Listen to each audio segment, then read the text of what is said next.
Hi, so what I'm doing with this video, I'm putting together, let's see, right here, is I'm going to show you an older video of plane viewing, meaning that I'm going to take this picture you see on the right, which is what you would see if you're driving up to this overpass. Look into the distance. That is what you see, and you've all seen it as you're driving across, valleys and that type of thing. Anyways, from this distance to the base of the mountains, in the distance would be slightly over 40 miles. Now I'm going to show you something that I did. If you take land like this would have been let's just say this is the point of the overpass, right? I went back half a mile to a point that was the same elevation. Let's just say I think I said 300. I meant to say 30 in the video. Anyways, this is 30 feet above what's called sea level, because your existence is you exist on a plane that has deviations called depth and elevation.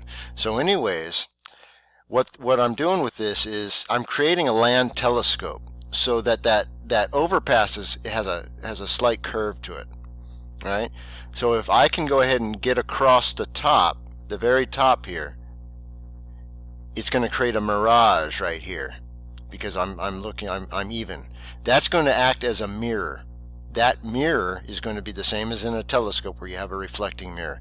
That is going to allow us to see in the distance all the way up to that hard stop, the mountain at 40 miles. Everything above that 30 feet is going to pop up like a diorama. And you're going to see layering. You're going to see distances and cars and trucks that might be 20 miles apart, but yet in this image that you're about to see, they appear to be driving on top of each other, because this is called, what I called at the time, the Pompo-Schlanzen effect.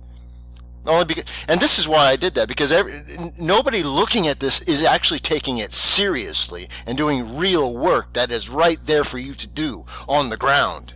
It's quite simple. All right? So you do have the ability to understand where you walk. Anyways, let me put this up so you can see this. Please look and understand at what you're really seeing here.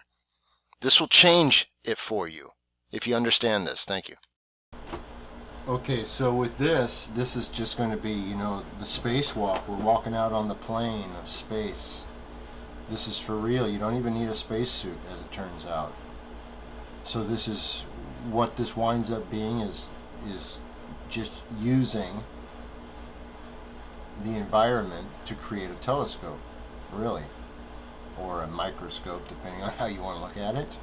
All that's kind of here and there. It is what it is, in fact. So stepping out onto the plane, I want to go ahead and then give you, before we head out there, and I want to show you some of my favorite bits of what's happening back there, because when you understand what you're looking at, I don't know. It's hard to even go back to talking about nonsensical, moronic stuff. This is so much bigger. All right. I want to go ahead and show you here what this looks like if you were just coming up to it in a car, so you don't get used to seeing this and then lose the fascination for what you are actually witnessing. Like, look at this long curve. You see this in the background. If you've been watching, you've watched that truck. That white truck that's just now disappearing at the middle, boom, gone. You watched it from all the way on the left go across. It's in the middle of the screen there, so our gap's 40 miles to the base of that mountain in the back. So you're talking about a good 20-some miles away. You just watched that as easy as you please. And it's just the beehive. You want to know what the beehive is? I mean, you look at it.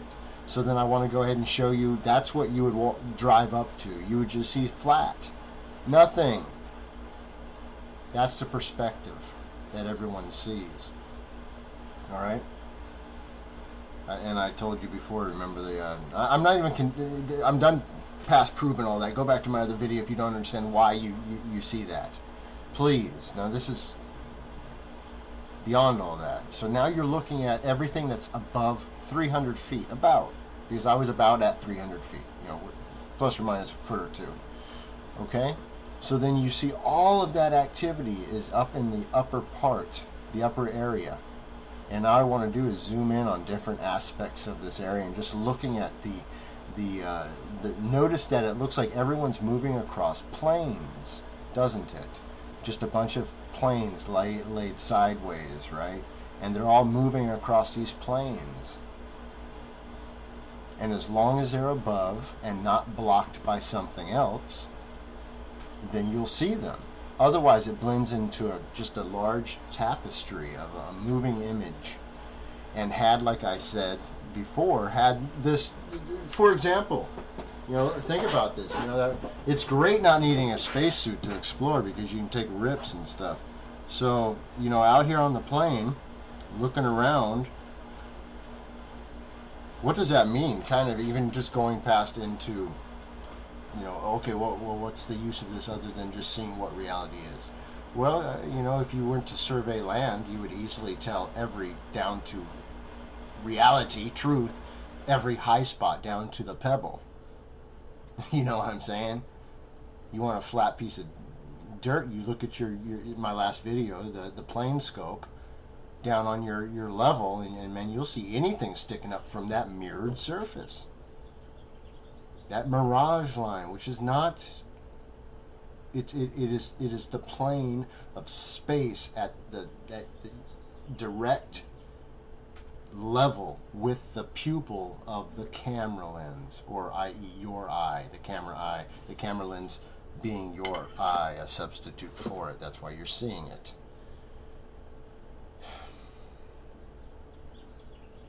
So walk out on the plane, man. Take a look around. Look at every crack and crevice. Look at how this picture's formed.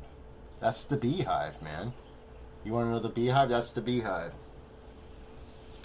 So now this makes you go ahead and look at a lot of these old these drawings, and they're showing you the same thing I am. That this is nothing more than planes of existence, some higher, some lower. This is exactly how you create a video game. Let's say with the Unreal 4 engine, something like that. Back with the original Quake, you would actually have to build it, by placing almost, just think of sheetrock really, into a cube square, and then that would make a room inside. You have to skin it and then cut a door. That idea.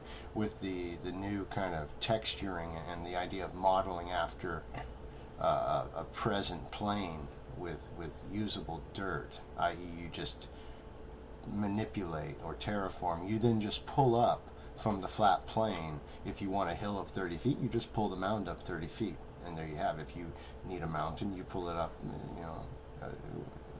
as high as you want, and then you texture it and appropriately to blend in and to look appropriate, to build a world that somebody who is then walking into it.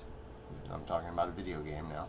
Walking into, or even this, quite frankly, you walk into it, and then that is a presentable, factual, real world, to where if you do something, there isn't something completely obvious that takes you out of the moment. You know what I'm saying? Like a complete bug that just zaps the idea of this fantasy world out of your head, right? So that's the idea of that, building that world.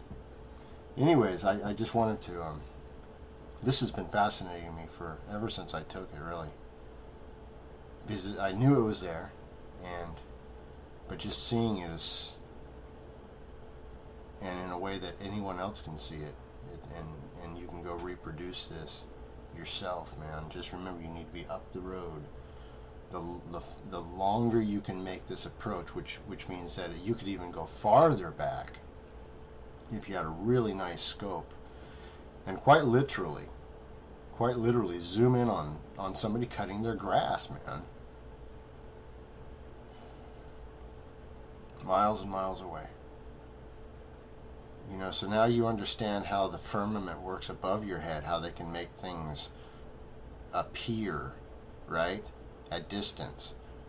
Because now, take a lesson from this. Take a lesson. All I have to do is then take a picture like this, I see this, and then I dramatically reduce things according to how far I want them to appear to you, in scale and size, and it's going to be exact because it's modeled after reality. Do you see that? then to your eye, you're not expecting to be fooled, so you don't think that you got fooled, but you did get fooled. So, and the sooner you understand where you live and accept it for what it is, because you're not changing it, regardless of what you believe, it just doesn't matter what you believe, and what you think is even less important. In fact, it's not even important at all, now that I come to think about it. I didn't mean to give you a false air of hope. Your opinion does not matter at all, period. Nothing. Show your work. What have you done? What can you prove? Show your work, man. You have all these people continue, but can they show you even anything? Anything at all? Can they show you anything? So this is what it is it is something that is known, it is shown, it is fact. There's no theory here.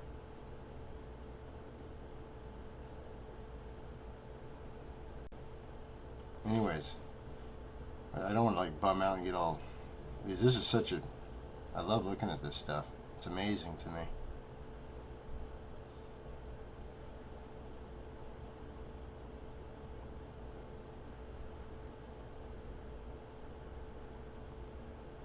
Yeah, so enjoy the walk around the plane and have.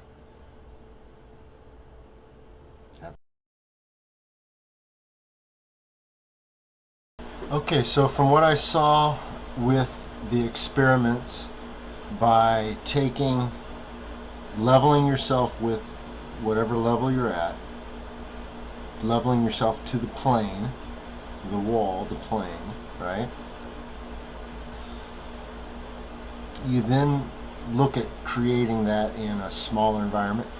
This would be the glasses that I'm thinking would be, I call them the plain vision, plain view glasses. All right, these are going to be the ones this would be laying down. You're going to be looking through these, so you know you put your hands on either side and hold them up like binoculars. The vision you then see, you come into this section right here.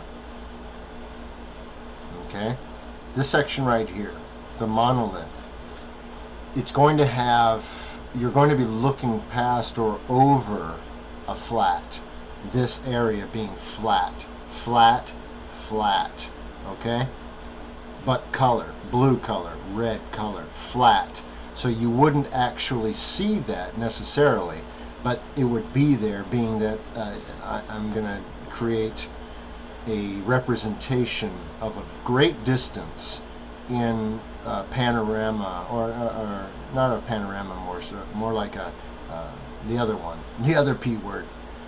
I don't even remember what it's called now. Anyways, if you then look at this, you would look through the return coming from outside, comes through. It's going to be upside down, as it would be with optics. These are magnets. This gray is magnets. This is going to be a north-north configuration. In fact, completely surrounding this tube. And that's what that's going to do, is going to counteract the north-south direction of the, what people call gravity, which is nothing more than, you know, a 90-degree force, which is holding you straight down to the ground at 90 degrees. Yeah, right? That makes sense now, right? Anyways, so then that alone, just the fact that you don't get heavier and lighter depending on going north and south, proves that you live on a flat plane, by the way. You need to get away from these people who are going to keep you in the lie. They will never know anything because they don't want to know. Okay? So then what would happen is, that then correction should take the bow out, theoretically, because the north to north is going to create a square in the center of that field when the north-south creates a circle. Do you see? You're going to go ahead and square the circle back, okay, onto itself. Then that would then see this white part with the green and the X's. That's going to be an open area. That's just an open area between these two mirrored yet colored mirrors, basically. Okay, flat colored mirrors. And then the world, the earth, anything that's above the plane of your eyesight would then render itself in this viewing area that you would then see, of course, as a almost like a holographic picture in a way. Okay, does that make any sense?